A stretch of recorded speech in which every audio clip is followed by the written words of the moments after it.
if they fulfill certain requirements, namely if they complete their certificate program with us. And that information, again, can be found in the application that Dean Maureen Rubalcaba has been distributing. So if you want to get technology into the hands of your students, please make sure that you share that information with them, as well as the cash funds that are going out to students that Dr. Rivera-Lacey will talk about in a couple of moments. And then lastly, I wanted to highlight that due to the generosity of our union, as well as our employees, we have raised over $12,000 from our campaign through the foundation. I'm sorry, $10,000, I believe it is. And those resources are going to be used to get Wi-Fi to the hands of our students who have issues with Wi-Fi connectivity at their house.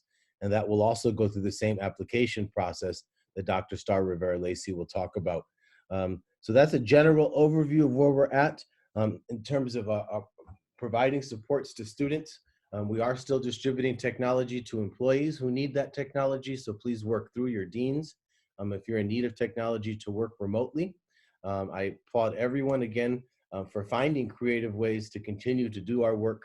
We do expect that we are going to be on lockdown at least to the end of May.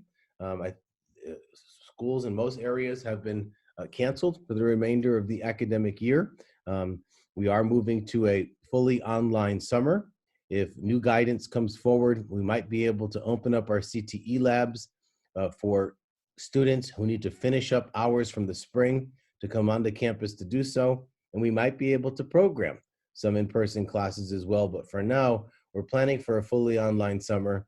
And we need to make contingencies that moving forward, we have to be prepared and ready as an organization to shut down on the turn of a dime. And I say that just as we prepare for fires and potential shooters on campus and earthquake drills, we need to prepare for pandemic drills now. And part of that is to ensure that all of our classes are at least web enhanced, if not hybrid, so that if faculty have to close their brick and mortar delivery model, there's already infrastructure in place so that they can pivot to delivering instruction remotely. I have been amazed at so much of the footage that has been shared with me of videos from the auto program and the emeritus program and the culinary program and efforts that faculty are taking to come up with creative ways to teach lab-based CTE programs online. Culinary program, I know, and the fashion, clothing, and textiles program are going to get kits in the hands of students so that they can Zoom teach and students can create the laboratory environment in their own home. So thank you all for what you have done. I want to keep my remarks as brief as possible because the real heroes are going to speak next. And these are the leaders who have really unbelievable amount of work has been done over the past several weeks by everyone involved.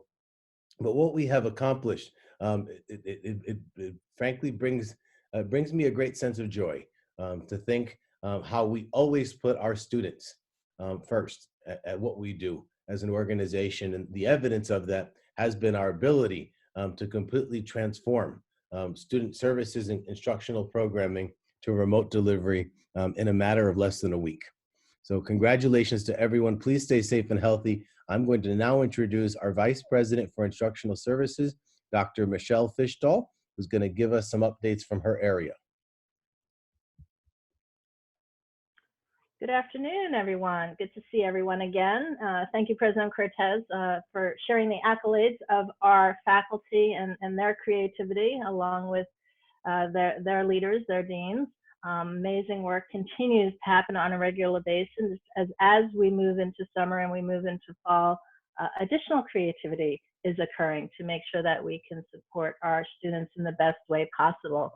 I'm going to keep my update brief this week. I'm really going to reiterate and just give a little bit of an update, reiterate the email I sent last week that really talks about summer and fall and some support that we're getting in place specifically for the faculty.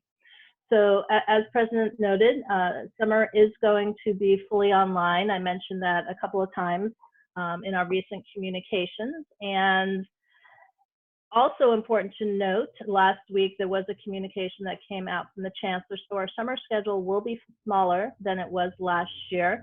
Right now it's looking around 35, possibly a little bit greater than 35% smaller than it was last year. However, the summer schedule is still being built, so I'll have more accurate information the next time we talk or communicate. Fall is also under development, and I mentioned in one of my communications that we are trying to schedule as much as possible online for the fall as well. And if a class cannot go online, that we're looking to offer as much of that class as being hybrid. And President spoke a little bit about why we're moving in that direction, is we really need the flexibility, not knowing exactly what fall might look like or having to bring fewer people on campus. The thought is there will be less chaos in converting online to maybe some sections being on campus. So the intent is, again, for classes in the fall to be as much as possible online. Those that can't be offered fully online will go hybrid. But at the same time, I'm also in communication with the state around what's called attendance accounting. So for those online classes, could some of that contact actually happen on site if we're able to go on site? So please know that additional work is happening in the background in terms of what we might be able to do in terms of flexibility, even with those fully online classes. Fully online, and I mentioned this, I believe, in our last meeting, as well as my email communication, there's an expectation that it follows all the rules of distance education, Ed Code, and Title V, which is the community college regulations. This was reiterated by the Chancellor's Office, the State Chancellor's Office as well. So we want to make sure that faculty are supported in order to be able to both teach online in a fully online environment, as well as create the content, to create the materials to be online. Throughout spring, it's really only been 6 weeks, we've had a lot of faculty leadership in this area, helping folks get online, and I know that that continues, especially with our ESL faculty and others, our emeritus faculty, who are just really supporting one another through this effort. But we are going to create something more structured.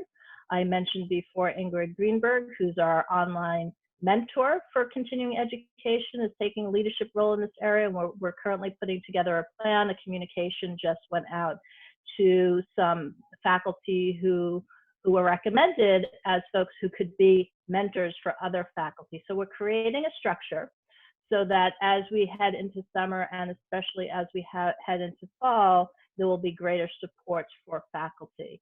I also had mentioned previously that there will be an expectation in terms of teaching a fully online class that faculty have gone through the SDCE online certification. In the summer, either you've completed the certification or you're progressing in the certification for summer. Expectation in fall is that you will have completed that certification. But again, we're going to offer support to help with that. So more to come. We're working on the plan as well as the necessary budget and funding the funds to be able to do all of that support specifically for the faculty. And I think it's also important that you are aware of how we're making decisions. And we, both faculty leadership, deans, administration, are really thinking very thoughtfully as we make these decisions, even though some of them have had to be very quick decisions. We're really trying to think of the impacts on everyone, on our students, on our faculty, on our classified staff, on our administration. We're having to make some tough decisions, but I just want you to know that we're doing the best we can to consider everything when making these hard decisions, but also trying to be consistent so that we're not saying one thing one day and something else another day. And I think we've done a pretty good job of trying to be consistent as there's been some chaos around us in terms of moving towards being as fully online as we can. So we just have more flexibility and less change that will have to occur as we move into both summer and fall.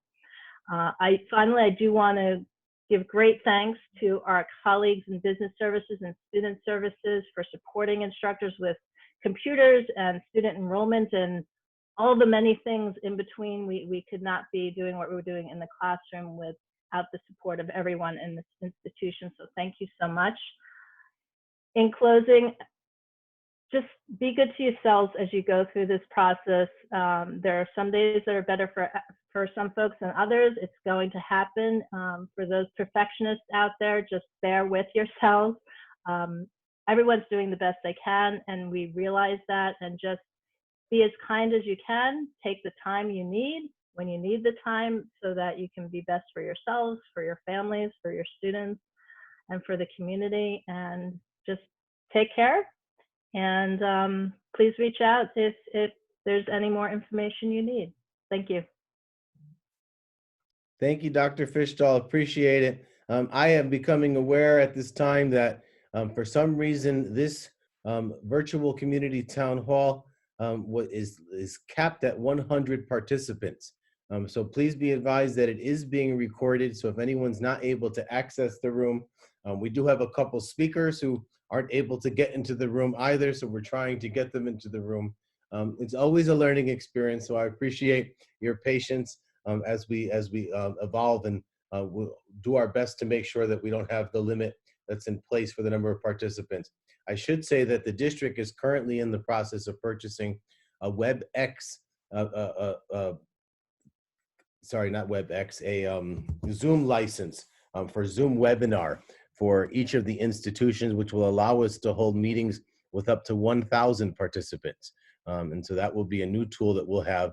We're currently in the process of signing that license. So without further haste, I don't want folks who have to watch a recording to have to watch too long of a recording. So we'll move on to our Vice President for Student Services, Dr. Star Rivera-Lacey. Hi, I feel very special. I feel like it was an exclusive club and we're the top 100. So hi, everybody. It's nice to see everybody via Zoom.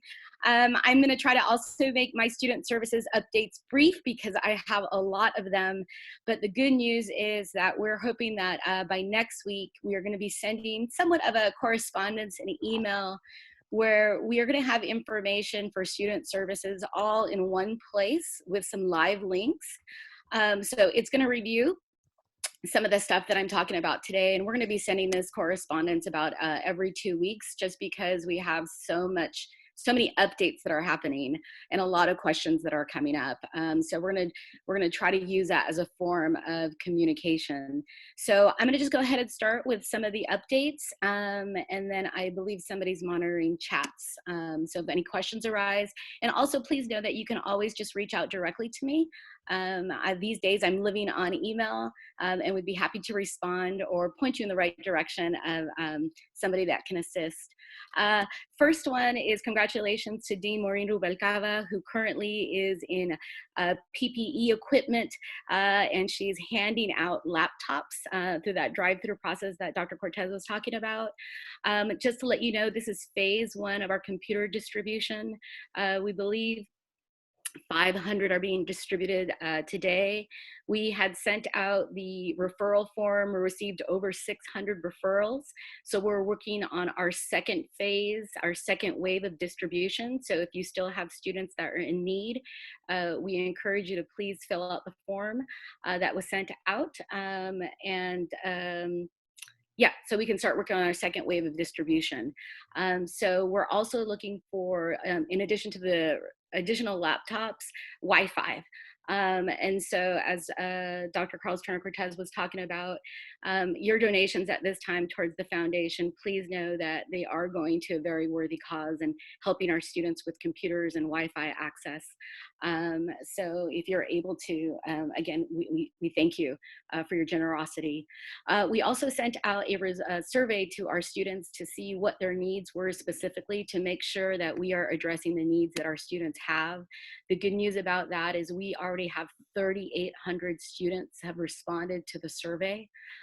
So we're getting a lot of good information and data, so we're able to make data-informed decisions as far as where we're putting these resources. I wanted to also mention that we now have some resource guides. Rising to Success has resource guides posted on their websites. You'll notice that the websites are being revamped. in all the different student services areas to make it easier for faculty, classified professionals, and students to access and know what information is available to them. So please look at the student services websites that are being updated. We're doing a lot of work in the area of registration. We had to quickly move to help with the registration in the spring. We've also have some guidance now for the summer. Patty Buse, who is our student services supervisor, is the lead on that. And she is sending out directions. She's already started with the office managers, working with the deans. So we're gonna be getting that information out to you, also in a very concise manner on how we're gonna be handling summer registration. And we're already preparing for fall registration as well. In the counseling department, they're very busy trying to get our orientations online, assessments using multiple methods. I wanted to announce that take advantage of this. We have a great person in our mental health coordinator, Tony, who's actually doing classroom presentations. If you're interested, please see the information also went on the DL. If you want her, she's going in via Zoom. To the Zoom classrooms and doing presentations on mental health. Super excited about that. We're still accepting Promise program applications. I don't know this person's name though. If you can find out who the person's name is. Oh, sorry. The other one part of it too is that we are doing financial aid workshops through Dean Stephanie Lewis, who's coordinating that through our and our outreach efforts, who are doing financial aid workshops for those students who are transitioning from continuing ed to the credit side. Our job developers are sponsoring employer spotlights. We have new Facebook pages. A lot of our social media is being updated on Twitter, on Facebook. Shout out to DSPS for that new Facebook page. It looks amazing. And my last thing, because I said I was going to be brief, my last thing is that we're really excited about this funding that's coming towards us. I want to publicly acknowledge our chancellor, as well as Dr. Carlos Turner Cortez, our president. This funding excluded continuing education students from the very beginning, and both our chancellor and our president advocated for us, and it looks like we're going to be getting some funds. These funds are, if you can think of them in two different pots. One pot is direct aid for students who have been affected by COVID. And it's to help them finish their programs. And then the other pot of money is for the institution to figure out how we can best help our students as we transition towards this online model. So the first batch that's coming is going to be direct aid for students. So right now we're working on communication, eligibility, an application process, a distribution process. So you'll have more to come on that information, and I'll be providing overviews on that. But I just want to say, again, if it wasn't for the advocacy of our fearless leaders, we wouldn't be in this position right now. And the great thing about it is that it's going to be able to help some folks that may have lost employment or reduced employment through COVID. And I just think it's a really great opportunity. That's it. All right, thank you, Star. We're going to move on to two questions that I saw in the chat box. Michelle, if you don't mind coming back, if we can unmute Michelle Fishdahl, please. The first one has to do with CTE teachers getting access to their classrooms. She did post a response in the chat. I believe that was to Professor Stark. And then Professor Cork is asking a question about credit by exam. In terms of access to the classroom, right now, the district is not allowing teachers into actual classrooms. I did mention in the chat that that's something, as the stay order relaxes, that's something we'll be looking for being able to do. We know that one way of teaching remotely is to actually do recordings with equipment, and not all instructors have equipment at home to be able to do that, especially when we're talking about HVAC and plumbing and welding. So we are very aware, and it's something that we're keeping a close eye on to be able to facilitate that when that's feasible. So please know that that is definitely on our list of things that we're looking at as the state order does relax. In terms of credit by exam, and I'm sorry I didn't see the exact question. I can read it to you. What's happening with credit by exam for summer, I think was the question from Lisa Quirk in Health Care Careers. for summer. I'm trying to understand what that means. If the student has completed their course, I don't see there being a difference, but I need to work together with student services on that as well. I'm not sure what the actual question is, so I'm having difficulty trying to answer it. Sorry. So maybe Lisa and Michelle can talk offline. Yeah, Thank you. All right, good. And then Star, there was a question from ASB from ECC campus regarding the laptops. What happens to a student if they don't have a car? How can they get a laptop if they don't have a car to go to the drive-through? That is an excellent question. So today, because we were wanting to make sure that we put safety first, we're doing the drive-through, but we do understand that some of our students don't have necessarily transportation. So we are going to be also setting something up where we are going to be doing a walk-up. And also we are looking into two other alternatives, and one is mailing the equipment, and we just got contacted by a delivery service. So we're not advertising that yet, because as you can imagine, if we end up giving out 1,200 computers, it would be quite challenging to be able to do that. So we've gone with this first phase right now with the drive-through, but we understand that definitely there is a need for students who don't have that transportation. And we're also going to change the site for next time. Today we did ECC, and we're looking at Mid-City to be the next site for distribution to help with that transportation piece as well. All right, thank you. Now we'll turn to Vice President of Administrative Services, Jacqueline Sabanos, the people behind the scenes that get the work done. Jackie, would you like to provide a couple updates from your area? Yeah, sure. Hello, everyone. It's great to see you. I miss seeing you, and I look forward to the day that we can be on campus again. As challenging as this situation is, administrative services always tries to focus on the positive. So we've been focusing on the opportunity for and potential for innovation in this situation. So here's some of the projects we've been working on. This past week, we coordinated the distribution of approximately 30 laptops and 12 webcams to employees. Thank you to Tim Saylor, Patty Lopez, and Karen Castro for putting technology in the hands of our faculty and classified professionals. Thank you, Tim, especially for all you do to keep us connected. If you still need technology, please send a request through your dean or supervisor, as there is still some available. We also work closely with student services to coordinate the purchase and distribution of laptops to students. Also, thanks to Anthony Vargas, we've converted many of our signature documents to be able to use Adobe Sign, which routes them to the approval process electronically, which is much faster.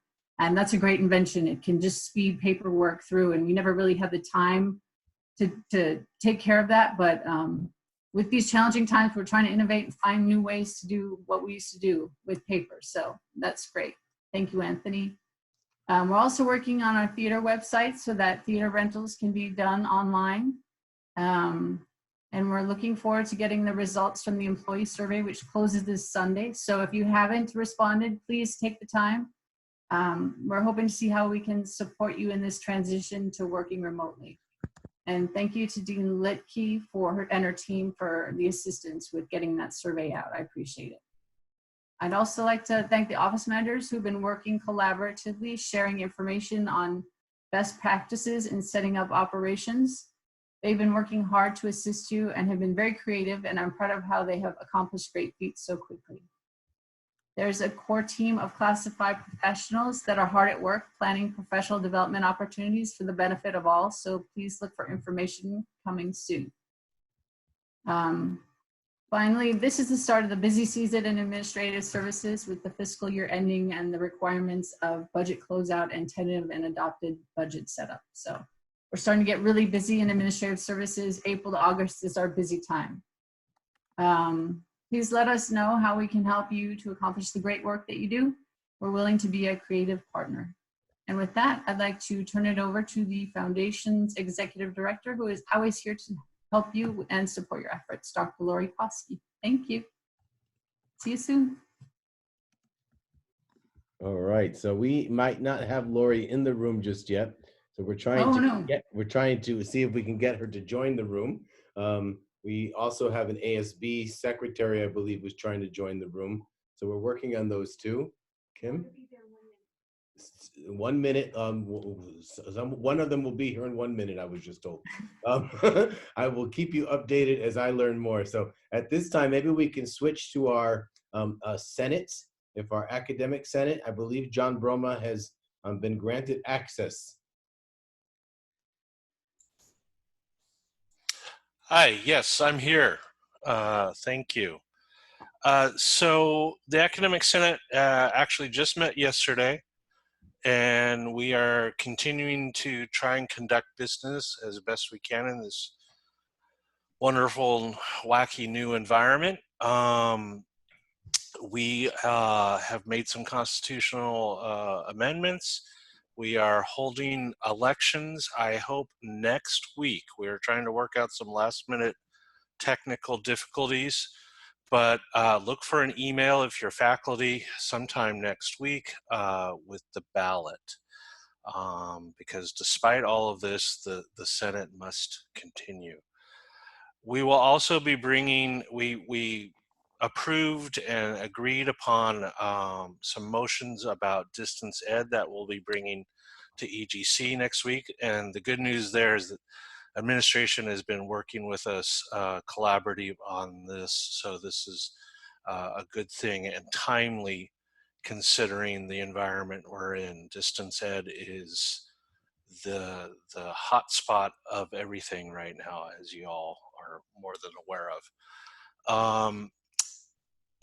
I'm trying to think what else, it's interesting to conduct these large meetings by Zoom, as I'm sure we're all learning, but I think we're managing relatively well, and the Senate continues to do its work and try and represent the faculty as best it can. That's all. Thank you, John. Appreciate it. Neil, are you with us? I certainly am. Excellent. Classified Senate, please. Well, first of all, I'd like to wish everyone, especially amongst the classified professionals, a very happy Administrative Professionals Day. That is today on the calendar, and we recognize all of the good work that everybody is doing, especially amongst our classified professional service. In that vein, one of the things that's been discussed recently is the launch, and you will be receiving an email about this shortly from both myself and my colleague in the Academic Senate, Mr. Broma, with regard to a campaign to recognize individuals for their outstanding work during this unusual time. We want to offer kudos of a sort to both our faculty, our classified professionals, and our administrators who are going above and beyond to make sure that continuity of service exists and that people are feeling still connected to the institution as a whole. In that vein, I wanted to give a couple of special shout outs. I've already started collecting them myself, particularly to just the entirety of our faculty service, the folks who have moved so ably and so nimbly to be able to continue to offer classes to our students, especially those who had program areas with classes that started within these last couple of weeks, right after spring break. That was probably one of the most difficult timeframes to try to launch a new class, and yet we have continued to make sure that students have access to that. I especially also want to note the faculty in clothing and textiles and in culinary arts who have gone out of their way to go out into the community, whether it's through making masks and helping students to do that themselves, but also in offering meals to our emergency workers in the hospitals, as some of the culinary arts folks, the faculty and the students alike, did at Scripps Chula Vista recently. I also want to do a special shout out to my particularly favorite faculty, all of our counselors, because the counselors have done such a great job of trying to get everybody together to continue to provide that opening of the door to our students, from orientation processes to just making sure that students know that they're still being looked after in a way. And amongst our classified professionals, I wanted to take a moment to shout out to Eddie Madrid, who did some excellent work with getting the automotive technician program off the ground and rolling for the April start date. especially there at ECC. Maria Macias, who was working very, very diligently on getting the high school transcript process working again so that we can have online high school transcripts available. And in that vein too, Patty Buse, of course, and Libby Backett. Libby, who is now on her maternity leave officially. Their work in making sure that registration and instructional services are continuing to go, it has gone without question, absolutely beautifully, given the limitations and the amount of work that it requires. And also to my favorite singing buddy in the office, Teresa Ortiz, who has done so much work in scholarships and in continuing to move the process towards commencement as well. And to all of those classified professionals, faculty, and administrators who are on campus today doing distributions and helping to continue services at this time. So that's the kind of thing that we're going to be doing on a regular basis. I'm going to always use a portion of my time, especially in this meeting, to provide those kudos updates, as well as electronically, John and I alike, to the campus community.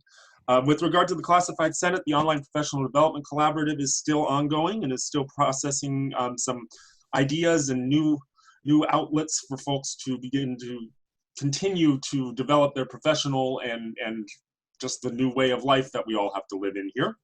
And also the Classified Senate elections will be coming up as well. If you're interested in any of the positions that are available this time around, contact Eddie Madrid or Danielle Ninnis. They are the two Classified Senate officers that will be working to help monitor that process. And with that, I wish you all a happy Earth Day as well, and happy birthday, Heike. And from this, my little window of the world, the San Marcos Annex of San Diego Continuing Education.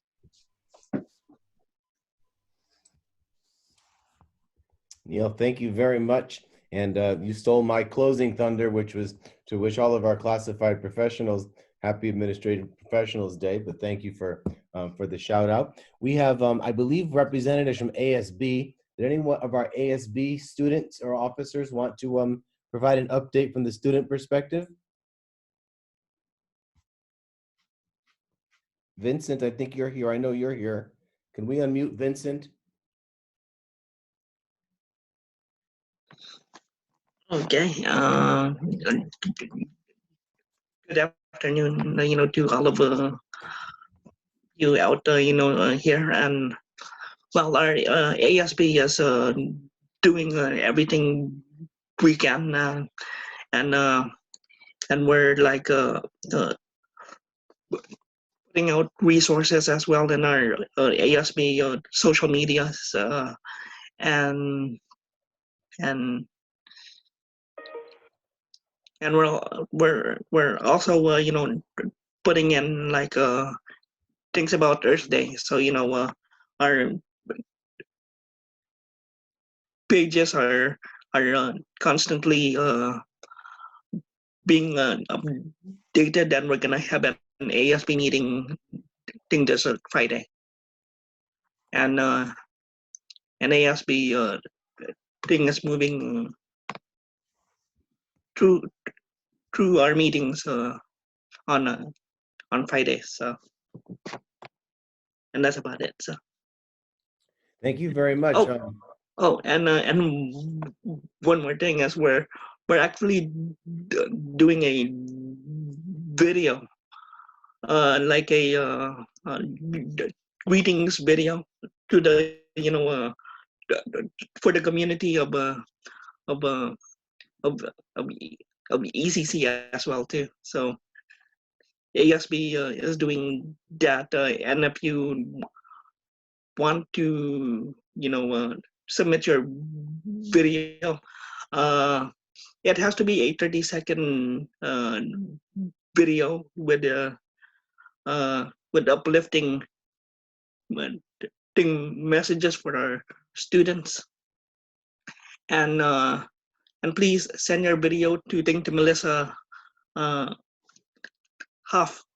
She's the one thing that's going to be doing the editing, and she's going to be submitting that. So thank you, Vincent. If you can email me that information, I'll send it out to everyone on the email. Sure. Okay? Sure, no problem. That's my work address. Thank you. All right. Thank you very much, ASB. If any other ASB officers want to speak, I know it's difficult to make that known, so please feel free. to email me before the town hall. Let me know that you want to speak, and I'll make sure that our administrators give you access to do so. Unfortunately, Dr. Koski is still not able to enter the room, so she has texted me the foundation updates. Here are the briefest foundation updates reports. One, thank you to Star, Stephanie, and Maureen for organizing and implementing the distribution of laptops purchased by the foundation. We are so honored to support our students. Two, the foundation has raised $10,000 in funds, as I mentioned earlier, to continue supporting students in the ways identified by the student services team, specifically Wi-Fi, as well as recognition for the AFT, which gave us $6,000 of that $10,000 that came from the union that represents many of the workers on this call today. And number three, that they're working hard through the foundation under Karen Lieber's leadership, our new ETI program manager, to build out contract education and fee-based education. So thank you all for what you do. Please stay safe and healthy. And that's from Dr. Lori Koski and the foundation. I did see a couple additional questions. Valika, I'm not sure what this question is about theater rental. So if you can email me, maybe I can get clarification. Or even put something in the chat box to clarify. I don't know what people are wondering about the theater rental. Carolyn McGavick has questions about, I'm going to come back to that one because I can't be right. Oh, notifying the instructor. Star Carolyn McGavick would like to know if we can notify the instructor when their students receive computers. And that's possible. Star indicated. Megan from Culinary Arts, again, is asking if we can get access to the classrooms. I've heard that a couple times today. I promise you that I will have an answer for us at the beginning of next week. We will create time somehow for faculty to be able to get on campus. We just need to get clearance from the district, and Jackie and her team need to coordinate, and it's not easy to do. So I'm going to ask Jackie to coordinate times that we can allow faculty to come back to campuses to get material. A long-term plan, of course, would be faculty access to their classrooms so that they can record videos to provide students remote instruction, and we'll work on that as well. Dr. Fishdahl is aware of that concern. Roberto, no question is a silly question. You're asking about the computers, whether we're giving them to students or whether they're being loaned. And the reason why you're confused is because the answer is both. We have different funding, and some of our funding allows us to give students the computers to keep if they complete certain requirements. We don't want someone coming and getting a computer and then disappearing. So they would have to fulfill requirements, and usually that involves finishing a program of study. And if they do complete it, because these are refurbished computers that cost us about $100 to $200 a piece, after 6 months or a year, we don't want these computers back. So if students fulfill requirements, they'll be able to keep them. There are other computers that we're buying as part of this distribution where the funding does not allow us to permit students to keep the computers. We have to get the computers back. So it all depends on which group of computers you get, basically. We're trying to get as many as possible of the kind where students get to keep them. That is our goal. And I had a question from, I think I got the question. So if I didn't answer your questions, please feel free to email me. I think Jackie is addressing the theater question. If folks want further information about the theater, email myself or Vice President of Administrative Services, Jacqueline Sabanos. Could we possibly borrow our classroom document cameras to use at home? That's coming from Nona. I don't know the answer to that question, but I think we can probably make that happen. So let me ask the Vice President of Administrative Services, Jacqueline Sabanos, to follow up directly with Nona Sadaudi. Jackie, if you can do that, please. And can you give us some results of the student needs survey mentioned earlier? Thanks, Donna. This is from Davida. Yes, we can share those survey results. Star and Jessica are currently compiling them. I believe the survey is just about to close. We wanted to give enough time to get as many responses as possible. And we also wanted to make sure that if we're asking students what sort of supports they need, that we actually had resources to meet those needs. And now that we have resources in place, we're able to respond to students who identified themselves in the survey as having these needs. All right, I think I've gotten all the questions that have been posted. I hope I'm not mistaken. All right. Thank you, everyone, very, very much for being here. I appreciate everyone taking time out of their busy day to come and connect with us. Our community is as rich and vibrant because of the individuals who comprise it. And I, again, sincerely apologize to anyone who's watching this on recording. If you weren't able to get into the room, please make sure that you direct your questions that you may have had to myself or any of the speakers who presented here today. And I promise next time that we'll make sure that we have plenty of space. We don't want this to be an exclusive New York nightclub where only certain people can get in. We want to make sure that everyone can have access to be part of our virtual community. I wish you health and wellness and safety to all of you. And if you need anything from me, please do not hesitate to reach out. And a big shout out to Anthony Vargas, Tim Saylor, Kim Laramie, Renessa Ashton, help me out, Patty Lopez, Didi, Desiree, Radula, and others who helped to make today's town hall possible despite the ongoing challenges. Take care, everyone.